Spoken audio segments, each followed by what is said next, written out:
எல்லாருக்கும் வணக்கம். பத்திரிகை நண்பர்கள், ஊடக நண்பர்கள், மேலே இருக்க பெரியவங்க எல்லாருக்கும். பல ஃபயர் ஸ்பிட்டிங்க்கு நடுவில் இந்த ஆடியோ ரிலீஸ் நடக்குது. நிஜமாவே ஜெயிக்கிற குதிரை. எத்தனை ஃபயருக்கு நடுவில் ஓடு போகுது இந்த குதிரை. ரொம்ப நல்லா ஓடும். ஜீவன் சாருக்கு வந்து மிகப்பெரிய comeback, is coming back with big great bang.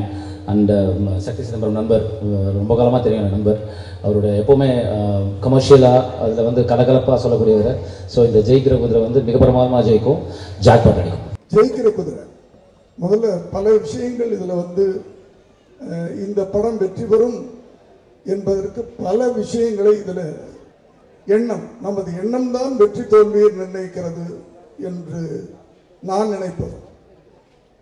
நம்ம ஜெயிக்கிறோம் நினைச்சா ஜெயிக்கிறோம், ஜெயிப்போமான்னு நினைச்சா கொஞ்சம் டவுட். அதான் அதில் ஒரு டயலாக்கு நண்பர்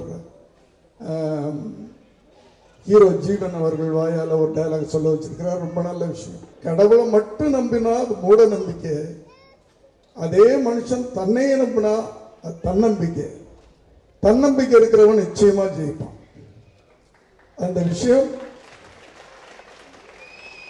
அது முதல்ல ஒரு தன்னம்பிக்கையோட ஒரு காரியத்தில் நம்ம இறங்கினோம்னா நிச்சயமா அது வெற்றியில தான் முடியும். இயக்குனர் சக்தி சிதம்பரத்தை சத்தியமா சொல்ல போனா கோடம்பாக்கம் பயன்படுத்திக்கல.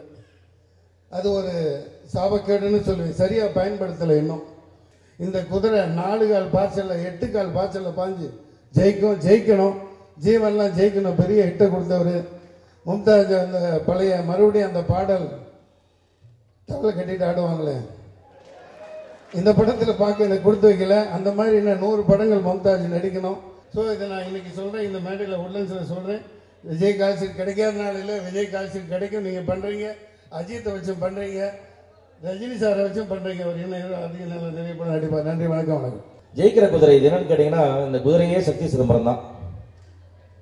ஏன்னா அந்த குதிரை வந்து ரஜினி சார் சொன்ன மாதிரி அது விழுந்து எழும், நிறைய முறை விழுந்து எழுந்து பாஞ்சிட்டே இருக்கும். அது சக்தி சிதம்பரத்துக்கு வந்து அப்படி ஒரு போராட்ட குணம் இருக்குது. அந்த மாதிரி வந்து இந்த படத்தை அவ்வளோ எல்லாமே ரொம்ப கமர்ஷியலாக பண்ணுவார், பியூட்டிஃபுல்லாக பண்ணுவார் அவருக்கு.